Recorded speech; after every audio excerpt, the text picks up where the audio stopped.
একটু রিল করে তারপরে সব বন্ধুদের সাথে দেখা করে ফাইনালি আমরা চলে এসেছিলাম ঘরে। হ্যালো বন্ধুরা, আজকে মিনি ব্লগটা ঘুম থেকে উঠেই শুরু করে দিয়েছি। তোমরা তো জানোই আজকে হোলি, আর হোলির দিনটা স্পেশালভাবে সবাই মানে, আমরা কেন মানবো না। ভাবা মাত্রই মানে বাজারে গিয়ে সব কিছু নিয়ে চলে আসলাম। আর এটা আমরা এখন বানাবো, মানে ফল টল দিয়ে দুধ দিয়ে যেরকম বানাতে হয় সবার মুখে শুনি, শুধু কোনোদিনও খাইনি। তো আজকে বানাচ্ছে দাদারা, দেখি। হ্যালো বন্ধুরা, আমার ভিডিওটা যদি ভালো লেগে থাকে তাহলে একটা ফলো, লাইক, শেয়ার, কমেন্ট করে যেও। আর তোমরা হোলিতে কোথায় ঘুরলে, কেমন কাটালে, সব কিছু বলে যেও কমেন্টে। দেখো, তোমাদের সাথে কথা বলতে বলতে সব কিছু রেডি হয়ে গেছে। এখন দিয়ে দিচ্ছে যা কিছু কাটা ছিল সব কিছু মিশাতে হবে একসাথে।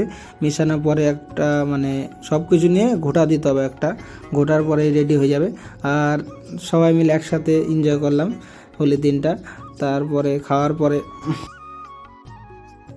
কলেজের ভিতরে আসা মাত্রই কলেজের দাদাগুলো আমার বন্ধুদের আবির মাখিয়ে ভূত বানিয়ে দিয়েছে। দেখো ওদের মুখগুলো একদম চিনতে পারছে নাকি, আর আমাকে লক্ষ্য করেছিল না। তারপরে একজন দেখলো বলে তোর গালে নেই, তারপর আমাকেও তো মাখিয়ে দিল। তারপর আমি একটা রিল বানিয়ে নিলাম, দেখো সবাই।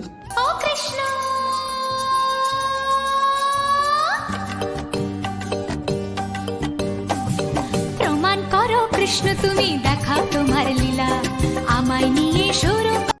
ओह यार यार ये कितनी औसम है। কিছুই অসাম না, তুই আমাকে শেষ মতো চাটলি, এটা কবি না আবার কত কীর্তি অসাম।